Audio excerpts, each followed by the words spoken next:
Okay, so hi, welcome to my Inservice. My name is Molly Williams, and I am going to be recording, but just myself is going to be in it. I wasn't in it. Okay. So I'm going to talk about AAC and Parent Education because that is a lot of things that I get questions about because a lot of our kids do have AAC, and they're all in various different stages. Some has just gotten it, and some have had it for years. And so I have little handouts here if you would like one. And so I want to talk about, first off, what are AAC? It is augmentative alternative communication, and it is the way someone communicates without speaking. It doesn't have to be a device. It can be anything between core boards, which is core words on one singular board so they can point to it, or a tablet, which is like an SGG, which is what we see a lot around the clinic. It can be in gestures, and the tablet can also come in many different things between just pointing or eye gaze, which some of our clients have here as well. And then something that I like to inform parents a lot about is how to use it in their natural environment. And the biggest part is to always keep it available, so that means keeping it charged, which we prefer to do it at night so the kids aren't constantly wanting to take it off the charger. And, a lot of tablets come stock or with generic icons, and so we really want them to have it more of the icons that they need, like their favorite food or drink, or if they really like to talk about Halloween. And they could also add a trick or treat icon on there, so like when they're trick or treating, they can always go up to the door and say trick or treat like every other kid wants to be able to get the candy. And also you can add specialized icons, which will give the clinician more to talk about during the session, because we love to talk about things that kid actually gets excited about, like whether it be music or one of our kids really likes Halloween. And it can also allow the child to advocate for themselves if they like a special thing, like one of our kids really like candy, so they can go and do candy, or I want water. And it gives them more control over their language, which they wouldn't have before. And it is also important to have the child understand that the device is not a toy, and they're used for them to be able to speak with others. That means keeping siblings away from it is a really big thing. And so that doesn't confuse, have like a fight over it. It's not a toy, it's not a special thing. They just want to talk.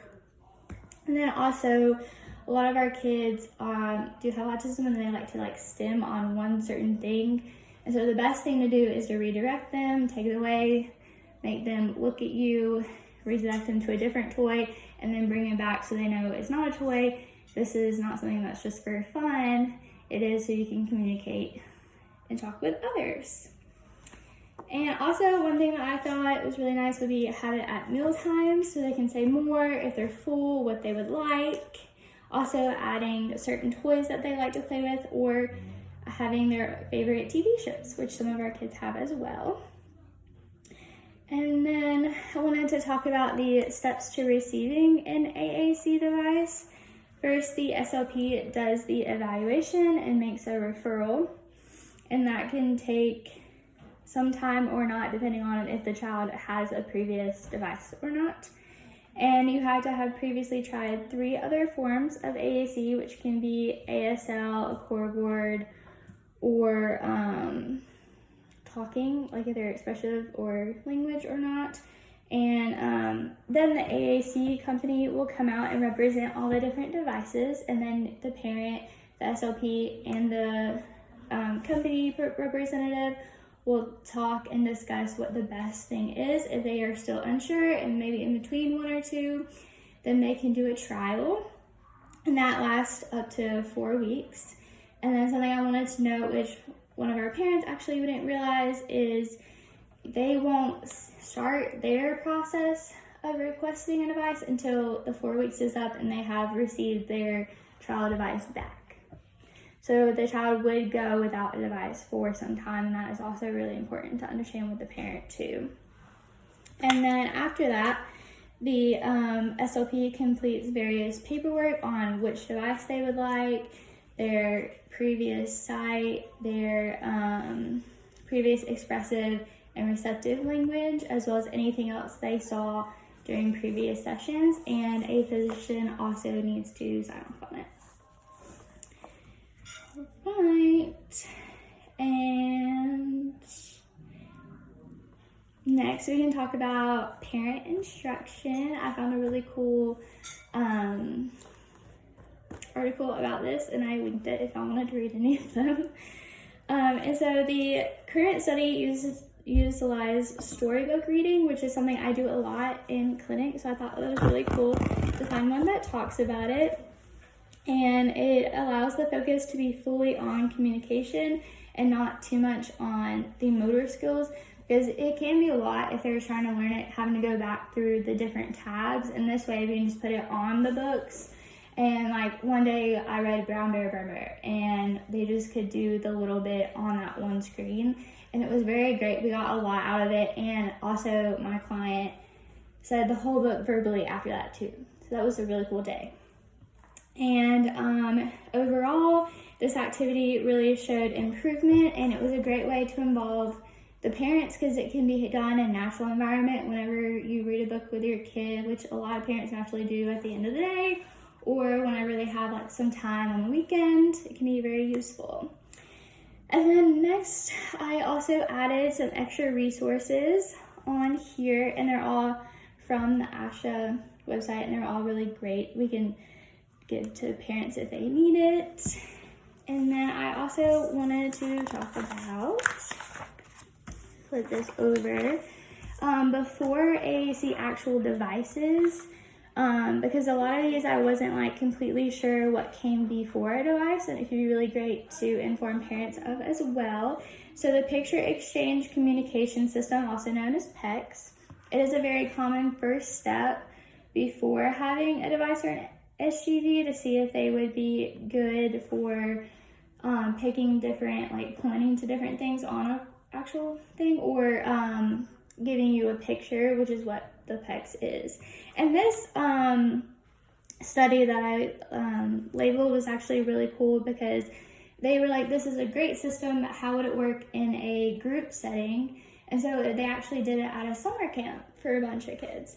And they said it worked great, and it can be a really useful tool for communication and groundwork. And the study showed it can be generalized to a group setting as well, if that is a concern that the parent has. And then I'm sure we're all familiar with American Sign Language, which is something else that we do with a lot of our kids. And even if we have an SGD, we can implement it too. It's really great. And then also the level of expressive and receptive language is important, because we need to know if they can receive language, even if they're not as good as expressing their wants and needs.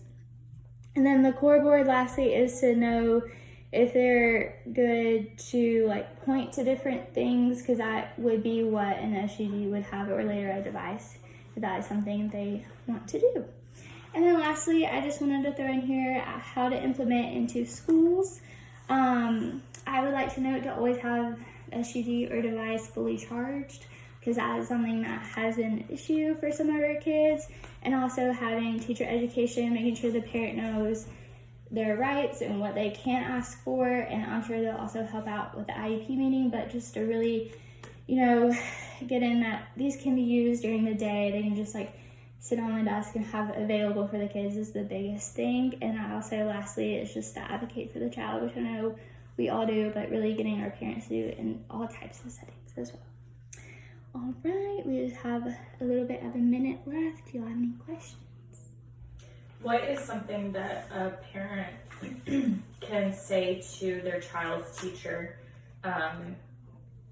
when it comes to getting a new device? Like, how can the parent reach out to the teacher and advocate for their child? What are some things they could say or should say? I would start off with maybe having a meeting one-on-one is always great, or a phone call, and just letting the teacher know this is what I'm seeing at home, whether it be they're not able to express themselves as much, but I know what they're saying because they're grabbing my hand, or they're leading me towards this thing, but they're not getting to the point where they can actually say it back. And I would also have them little pamphlets that are already made up of all of our information, and that include parent guides, which we do have some, which they can reach out if they do see an SLP, or even they could call, like our Kids in Motion pediatric practice. Hi, I'm interested in getting my kid a device. How would I set that up? Do you have any guides to give me? And that would be a great thing for them to then take to the teacher, because they might not have that much background in AAC. So be like, here's a parent guide for you too. I know you're not a parent, but can we go through this together and figure out the best possible scenario for my child? But yeah. And then references are at the bottom. As I said, I really liked the 3 studies that I found. And then also I linked to ASHA resources and the definitions for AAC devices. Thank you. Thank you so much.